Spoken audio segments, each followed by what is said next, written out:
Bonjour, quel bonheur de recevoir aujourd'hui l'écrivain, journaliste, chroniqueur André Berkoff. Vous êtes sur Sud Radio en ce moment, c'est vous qui créez l'événement sur les ondes. Vous savez que dans le milieu de la radio, je vais vous faire une confidence, ça je vous l'ai déjà dit. Dans les milieux des professionnels de la radio, on dit Berkoff, c'est le seul mec qui tient une radio à lui tout seul. Bon. Non, voilà, ça me flatte, ça me... Alors... André Berkoff, je voulais parler avec vous de la liberté d'expression, c'est l'un de vos grands combats. Avant de vous recevoir, je pensais à ce concept liberté d'expression, j'allais vous poser la première question bateau, à partir de quand liberté d'expression, pensez-vous qu'elle s'est restreinte ou pas? Puis j'ai eu cette réflexion, j'ai le sentiment que la liberté d'expression s'est réduite au fur et à mesure que les libertés individuelles se réduisent parallèlement, que la propriété privée aussi est atteinte comme s'il y avait un tout. Oui, je crois qu'il y a un tout, Yannick Urien, je crois qu'il y a un tout parce que au fond, il faut bien comprendre que quand on parle de liberté d'expression qui se réduit, on parle des expressions de la liberté qui se réduisent. Il faut bien voir, et ce n'est pas seulement un jeu de mots, et loin de là. À partir du moment où on dit, vous savez, c'est quoi la liberté? La liberté, c'est la responsabilité. Mais la liberté, surtout, c'est la pluralité. Et ce qui est assez frappant en ce moment, un peu partout dans le monde, et pas seulement en France, mais la France nous concerne le plus, c'est que au nom de la liberté, au nom de la soi-disant pluralité, on restreint les choses. Par exemple, on vous dit, mais c'est très bien, il faut le pluralisme. Mais quand j'entends, je vous donne des exemples très précis en rentrant dans le vif du sujet. Quand Madame Delphine Ernotte, PDG de France Télévisions, dit « Nous ne parlons pas de la France telle qu'elle est, mais de la France comme on voudrait qu'elle soit. » Extraordinaire. C'est-à-dire que le réel ne compte plus. Ce qui compte, c'est moi, pouvoir, moi ceci, moi cela, ma perception de réel. Et c'est celle-là qu'on veut vous donner. Quand madame, je ne sais plus, la nouvelle directrice de France Inter dit, écoutez, nous on est ouvert à tout, il n'y a pas de problème, open bar, liste ouverte, mais attention, quiconque ose mettre en question le réchauffement climatique n'a sa place chez nous. Mais ça veut dire quoi?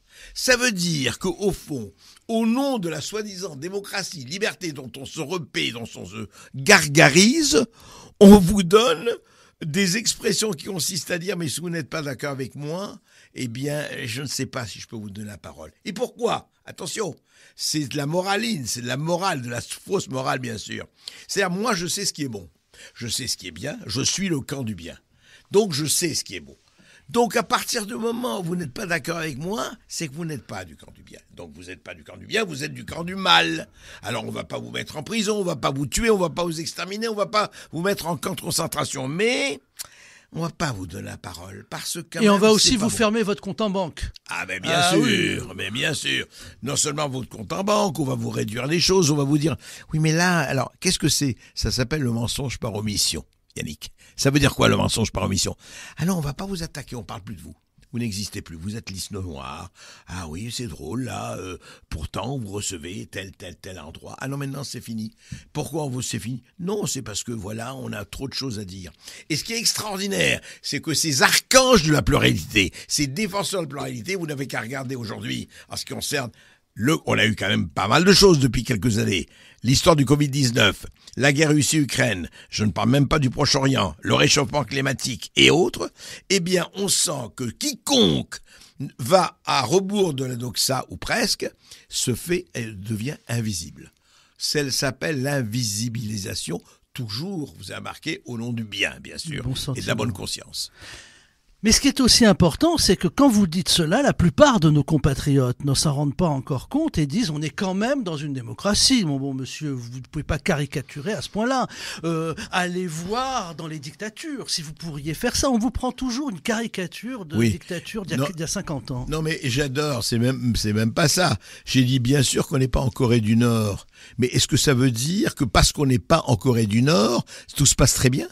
Au nom de quoi, à partir du moment où vous dites liberté, égalité, fraternité, vous dites France au pays des droits de l'homme, France au pays de la liberté, etc. Au nom de quoi? Parce que nous ne sommes pas en Corée du Nord, et Dieu merci, et la Providence merci, il faut accepter une espèce de givaroisation, de banalisation, d'aseptisation des propos? Non. Alors, les gens répond, oui, oui. Par exemple, si je prends un débat sur la vaccination ou la crise sanitaire, Oui. C'est parce que vous invitez des gens qui pourraient, par leurs propos, tuer les gens. Oui, alors j'adore. Vous l'entendez, ça? Et bien sûr. Mais idem alors, pour le climat. On n'a pas le droit d'inviter des gens parce que le climat, ça tue des gens. voilà, ça tue des gens, c'est magnifique. Rappelez-vous les milliards de réfugiés climatiques qui allaient déferler. On les attend encore. Bon, mais au-delà de ça, c'est extraordinaire. Rappelez-vous quand même, hein, c'est pas il y a longtemps, c'était il y a 4 ans. Hein. C'est pas la préhistoire où on vous disait tous vaccinés, tous protégés. On disait qu'il fallait vacciner les enfants. On disait que le passeport sanitaire, il n'est pas question que vous sortiez, que vous alliez où que ce soit. Rappelez-vous les gens qu'on arrêtait sur la plage. Rappelez-vous les gens à qui on disait « Attendez, pendant 3 mois, le masque, ça ne sert à rien. Et puis au contraire, portez les masques. Et puis les gestes barrières. Et puis ne voyez pas vos grands-parents. » Rappelez-vous quand même cette vidéo immonde, moi je le dis immonde, où on voyait une petite fille embrasser sa grand-mère et l'image d'après, la grand-mère était intubée, elle était en train de crever, comme si la petite fille avait empoisonné sa grand-mère. Or, tous les scientifiques, y compris le professeur Delfrécy, le président du conseil scientifique, dit aujourd'hui, écoutez, on ne savait pas. Oui, on a foncé, on ne savait pas. Alors vous ne savez pas, et vous confinez des millions de gens, vous ne savez pas, et vous séparez les gens, vous ne savez pas. Attendez, c'est quoi ça? C'est-à-dire qu'il y a eu quand même, il faut le dire, une expérimentation. Moi, je ne suis pas anti-vax, pro-vax, c'est pas le problème. Il y a eu une expérimentation à l'échelle mondiale de ce que j'appellerais, et que les démocraties aujourd'hui, hélas, auxquelles les démocraties participent, le management par la peur. Ça veut dire, attention, écoutez, on va s'occuper de vous, mais ne nous embêtez pas. Et on va vous faire peur. Et on va tâcher à ce que vous viviez dans une certaine appréhension. Et comme ça, vous allez rester tranquille. Et ça nous arrange bien. À votre place, André Berkoff, juste au moment du déconfinement, il y avait un adjoint au maire de La Baule qui avait sa note, un petit cahier de la préfecture, de la sous-préfecture, pour expliquer que sur la plage, on devait être en position debout active, la position assise était interdite et verbalisable, et je lui dis, alors monsieur, si je suis debout, immobile sur la plage, mais je joue juste avec mes bras, il a fallu qu'il cherche la note de service. Ah non, ça c'est considéré comme une position statique. Non. Mais attendez, mais il a eu votre interlocuteur a eu quand même un grand maître, à la personne de Jean Castex, l'ancien Premier ministre, rappelez-vous, qui disait à la télévision, attention au bar, vous pouvez consommer assis mais pas debout, car le virus passe à 1,50 m. En dessous d'1,50 m, vous ne risquez rien, au-dessus d'1,50 m, le virus vous tue. Quand on est arrivé à ce degré d'abrutissement, excusez-moi, de crétinerie organisée, on peut quand même se poser des questions. Rappelez-vous, moi je vais vous dire une chose, c'est ça qui est terrible. C'est en ça que je dis que c'était une expérimentation, je dirais, psychomentale. Vraiment, au-delà de la santé. On disait, attendez, on va leur faire peur, on va voir jusqu'où ils sont prêts à accepter la peur. Comme des rats de laboratoire. Voilà. Et ça, c'est quand même très préoccupant. Alors, ce qu'il y a de très surprenant, on va revenir sur la liberté d'expression, j'observe que dans beaucoup de pays, le champ de la liberté d'expression est beaucoup plus vaste, y compris dans des pays qu'on qualifie de dictature. Et je vais peut-être résumer cela de façon très simple. Il y a des pays, certes, ce sont des régimes très autoritaires, on n'a pas le droit de critiquer le gouvernement ou le président, sinon on passe un sale quart d'heure. Mais quand vous avez écarté ce sujet, vous pouvez parler de la vaccination, du climat, le contester. Il y a plein de choses, de géopolitique. Est-ce qu'on est pro-Occident ou pro-tiers-monde? Il y a de vrais débats. En France, vous pouvez critiquer le gouvernement, le président de la République, dans des médias, on ne va pas vous dire grand-chose. Mais après, vous avez toute une liste d'interdictions. Alors, oui, et c'est un vrai problème parce que, en fait, c'est intéressant parce que chez nous, en fait, dans ce qu'on appelle les démocraties, encore une fois, je répète, on ne tue pas, mais on invisibilise. On fait une mort sociale, on fait une mort intellectuelle, on fait une mort culturelle. De ce point de vue, et Dieu sait s'il y a des choses à reprocher aux États-Unis, j'aime à savoir que le premier amendement de la Constitution américaine, c'est vraiment la liberté d'expression absolue. Même, et qu'est-ce que c'est que la liberté d'expression? Yannick Rien. C'est justement d'entendre des choses et de laisser dire des choses qui ne vous plaisent pas. S'il n'y avait que des clones, c'est quoi la liberté d'expression? C'est y compris qu'on dise... C'est pas de la liberté pour ceux que je suis d'accord. Mais voilà, si c'est qu'avec des clones, nous allons parler avec des clones, c'est facile. Et le problème, il est exactement ça, c'est que vous avez, et un peu partout, vous avez un problème de concentration de médias, il faut le dire.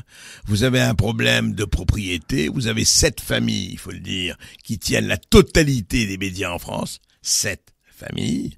Je ne dis pas que ce n'est pas direct, vous savez, ce n'est pas quelque chose, on dit tu vas plus parler de ça, pas parler de ça, mais c'est beaucoup plus évidemment subtil, on n'est pas des bêtes. Mais qu'est-ce qui se passe? C'est qu'à un moment donné, quand vous avez des familles, il faut dire, qui ont des intérêts extrêmement précis au gouvernement pour faire leurs affaires. Évidemment, quel que soit le gouvernement, de gauche, de droite, du centre ou d'ailleurs, on ne va pas aller contre le gouvernement, on ne va pas aller, on va essayer de biaiser avec tout ça. Mais le problème de la liberté, il est, et pourquoi, si vous voulez, les réseaux sociaux qui charrient le meilleur et le pire, pourquoi ça marche aussi fabuleusement aujourd'hui? Pourquoi énormément de gens se sont détournés de la presse, de la radio et de la télévision pour regarder ailleurs? Parce qu'il y a aussi des territoires de liberté.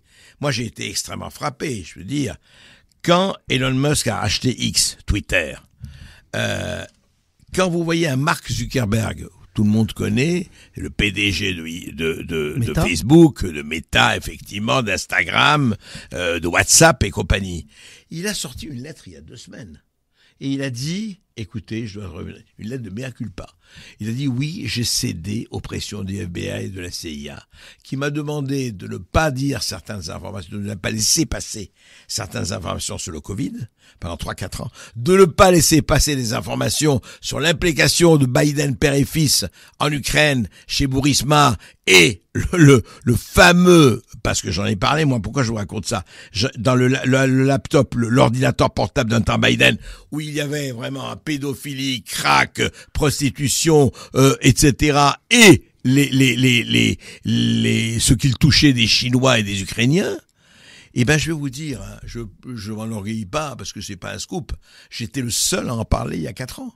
J'ai eu, parce qu'on me l'a envoyé des États-Unis, le feuilleton du laptop de Biden, qui est hallucinant. Eh ben, pendant 3 ans et demi, personne n'en parle. C'est pas normal. C'est pas normal. Je veux dire, parce qu'il faut dire dans cette liberté d'expression, il y a quelque chose qui joue beaucoup aussi, Yannick, c'est l'autocensure. Les gens se disent, oui, mais si j'en parle, voilà, je vais avoir des problèmes. Donc, on ne se contente pas d'attendre l'interdiction, on s'autocensure. Et ça, c'est encore le plus grave. J'allais justement vous interroger là-dessus, André Berkoff, en prenant un exemple assez récent. J'ai une conversation avec un journaliste d'une chaîne de télévision qui avait reçu les premières images quand il y a eu une attaque de drones ukrainiens sur une plage en Crimée. Le film de la plage en Crimée montrait des baigneurs, des jeunes femmes en maillot de bain, des enfants ensanglantés, avec des paddles, des jouets de plage, des châteaux de sable, tels qu'on les voit dans nos plages de l'Atlantique ou de la Méditerranée. Le journaliste a coupé ça. Je lui dis, mais pourquoi est-ce que tu as eu une consigne, un ordre? Non, mais lui-même, il s'est dit, c'est hors sujet, c'était malsain. Il s'est auto-censuré pour ne pas diffuser les images. Je me dis qu'en sens inverse, il y aurait un drone russe sur une plage ukrainienne, ça aurait fait la une. Bah, écoutez, regardez. On peut dire pareil avec Israël. Absolument, absolument. On peut dire pareil avec Israël, on peut dire pareil avec, attendez, les attentats en France. Vous avez remarqué les 2 poids 2 mesures selon lequel la victime est racisée ou le bourreau est racisé ou pas racisé. Enfin, on fait vraiment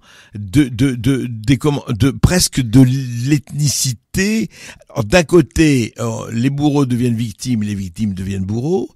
Et c'est ça qui est terrible, c'est que le bon sens a disparu complètement au profit de l'émotion et de l'émotion dirigée en fonction que vous êtes d'un camp ou d'un autre, même pas d'un camp, vous êtes une ethnie ou d'une autre, une communauté ou d'une autre, vous serez bien considéré ou mal considéré. Regardez les ravages du woke, regardez les ravages de la cancel culture, regardez les ravages où quand on dit, quelqu'un peut dire aujourd'hui, je le dis, le planning familial, dit oui, un homme peut tomber enceinte, sans que les gens hurlent de rire. Ça passe, ça. Alors, évidemment, c'est très minoritaire et heureusement, mais quand on arrive au stade où il dit non, mais il n'y a pas d'homme, d'homme, il n'y a pas de femme, il n'y a pas de papa, il n'y a pas de maman, il n'y a pas de tout ça n'existe pas, c'est rien. Et moi, j'ai envie de me sentir chèvre ou mille pattes, eh bien, j'ai le droit d'être chèvre et mille pattes, et ça va le loin. Si vous n'êtes pas d'accord avec moi, c'est que vous êtes raciste. Parce qu'il y a toujours ça, vous savez, la réduction ad Hitlerum ou ad racism. Ah, vous n'êtes pas d'accord, vous êtes d'extrême droite, vous êtes raciste, vous êtes ceci, cela. Donc, cette espèce de terrorisme de sous-préfecture, qui à la limite ne me gênerait pas, s'il n'avait vraiment pignon sur rue. Ouais. Au moins, je pense que la réduction ad Hitlerum semble être davantage comprise par les gens de la France insoumise que la rédaction ad Pétinium. Parce que, vu la culture. Oui, c'est vrai, c'était pas mal, ça, oui, effectivement. Est-ce que l'autre forme d'atteinte à la liberté d'expression consiste aussi à dire à certains journalistes, vous avez invité un tel, donc je vous répondrai pas? Est-ce que ça vous est arrivé, par exemple, André Berkoff? Ça ne m'est pas arrivé, mais par exemple, mais mais ça c'est formidable. Ça vient chez les gens qui se prétendent en plus progressistes. C'est magnifique. C'est-à-dire, attendez, moi j'ai bien vu quand j'ai reçu, par exemple, Renaud Camus. Vous savez, l'auteur du Grand Remplacement. Bon. Ouais. On n'aime pas. Et je l'ai d'ailleurs contesté. Nous avons discuté très très fortement. Eh ben, on m'a dit, mais tu peux pas recevoir Renaud Camus. Je dis, pourquoi? Il a tué, il a violé, c'est un pédophile, c'est quoi? Parce que moi, je suis contre les appels à la haine, et ma ligne rouge, c'est le racisme et l'appel à la tuerie ou à la haine, c'est clair. Bien sûr. Mais là, qu'est-ce qui se passe? Eh ben, c'est là où on arrive, et c'est là, dans ce pays comme la France, vous savez, c'est-à-dire que la raison a été remplacée par l'émotion, et on n'a plus d'opinion, on a des passions. Or, la passion, c'est très joli quand elle est amoureuse ou filiale ou autre, mais qu'est-ce qu'elle veut dire quand il s'agit des idées? C'est n'importe quoi. Si on ne réfrène pas, on essaye, on se rappelle que quelque chose s'appelle la raison. La raison, on raisonne, au vrai R-A-I, et non pas on raisonne R-E-S-O-2-N-E. Eh bien, à quoi ça sert tout ça? Et là, je crois que vraiment, on atteint un stade, et je dois dire que, vous savez, moi, ce qui me frappe encore une fois, c'est quand on transforme, par exemple, la science en religion. Au nom de la science, on dit n'importe quoi. La science n'est pas une religion. La science, c'est contestation, c'est étude, c'est progrès, c'est avancée. C'est même de la science. Ben voilà, ce n'est pas une vérité révélée, et les vérités changent avec la science. Donc, si vous voulez, quand on est à ce stade-là, encore une fois, se mêlent deux choses. La volonté des pouvoirs à dire, écoutez, on a notre narratif, c'est notre narratif qui compte, le reste ne compte pas. Et on essaye de l'assener du matin au soir et du soir au matin. L'autre chose, c'est une certaine, il faut le dire, soumission, employant un certain nombre, que ce soit de médias ou de politiques, à la doxa en vue, pour ne pas, vous savez, je ne veux pas faire le jeu 2. Rappelez-vous cette expression magnifique. Ah oui, mais si tu dis ça, tu fais le jeu 2. Hein? Ou alors, je ne vais pas passer pour. Ah non, mais si tu dis ça, tu vas passer pour. Voilà le problème. Et ça annihile la pensée. Ça fait vraiment une espèce de béquille de la pensée, et ça rétrécit tout, et on est au stade où on en est. C'est amusant que vous ayez cité Renaud Camus, parce qu'il y a 30 ans ou 40 ans, Renaud Camus était une icône du monde de gauche et du monde gay. Tout à fait. Des soirées au Palace avec Fabrice Hébert et tout Bien ça. sûr. C'était l'inverse d'aujourd'hui, et aujourd'hui c'est l'infréquentable. Bien sûr, absolument. Comme quoi sont les mêmes personnes qui réfléchissent et qui évoluent, voilà, comme des êtres humains. Exactement. Avec intelligence. Et n'oubliez jamais, il faut leur dire, il faut évoluer vers l'ouverture et pas par la fermeture. Il faut évoluer vers, écoutez, je vous écoute. Vous savez, Voltaire, je ne suis pas d'accord avec vous, mais je me battrai pour que vous puissiez vous exprimer. Et là. Je voudrais qu'on termine cette émission, André Berkoff, en vous demandant quelques conseils pour ceux qui nous écoutent, qui vont nous lire aussi. Comment, oui, c'est facile de dire cultivez-vous, allez vers des médias alternatifs, vous pouvez écouter Berkoff, etc. Mais j'ai le sentiment, notamment ici, quand on vit dans des zones un peu plus conformistes, que c'est toujours les 30 à 40% de la population qui est cultivée, qui le sait, et 60% qui reste fermée ou qui se méfie des médias alternatifs. C'est l'histoire du monde, Yannick Rien.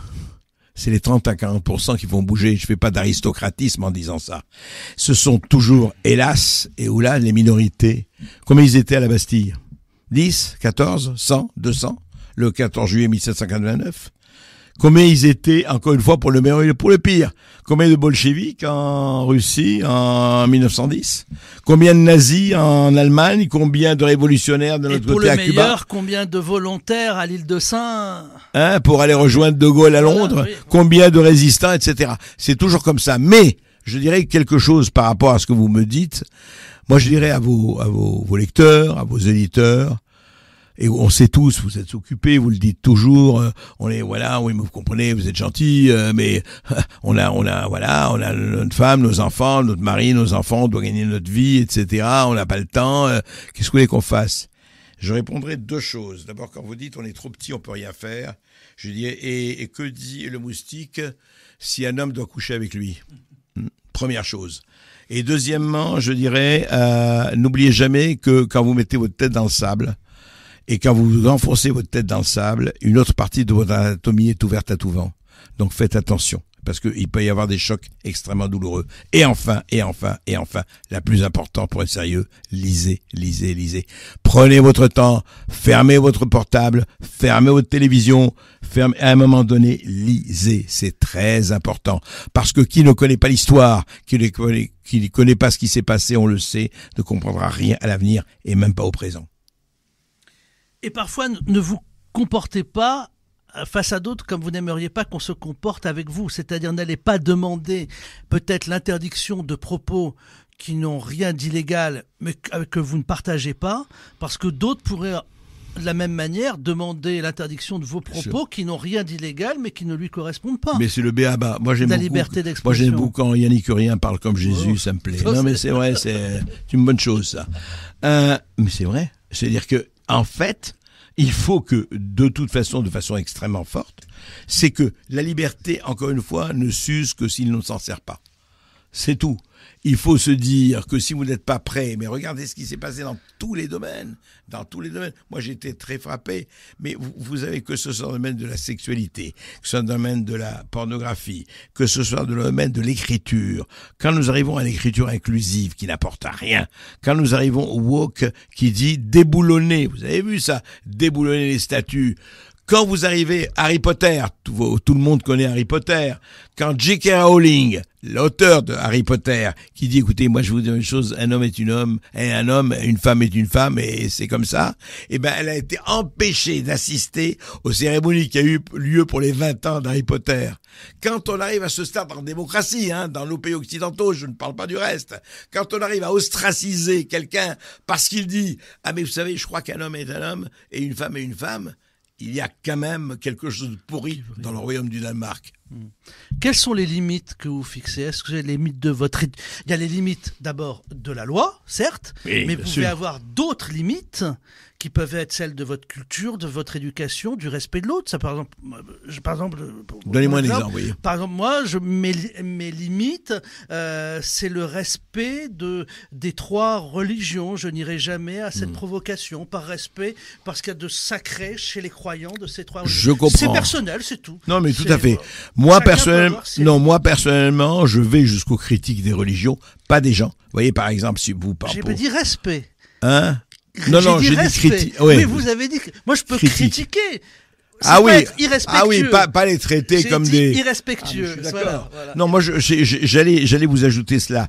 Je ne traiterai jamais de quelqu'un de croyant d'imbécile parce qu'il est croyant. En revanche, je m'octroie le droit, moi comme d'autres, de critiquer la religion en tant qu'elle, comme je critiquerai la démocratie quand elle dérive, etc. Je crois que ma ligne rouge à moi est très simple, c'est que jamais je ne diffuserai un appel à la haine, un appel au meurtre, un appel à la ségrégation, un appel au racisme au sens le plus ignoble du terme. À part ça, mais écoutez, voyons, vive l'ouverture, vive l'extension du champ des possibles. Oui, mais rares sont les personnes qui iraient jusque-là, finalement. Elles sont très marginales. Oui, mais c'est celles-là qui vont avancer, c'est celles-là qui vont avancer le monde. Voilà. Franchement. André Berkoff, merci. Merci d'être venu à La Baule dans une région que vous connaissiez un peu. Ah oui, quand même, oui, que je connais un peu, grâce à des amis qui m'ont fait connaître. Eh ben, merci André, merci.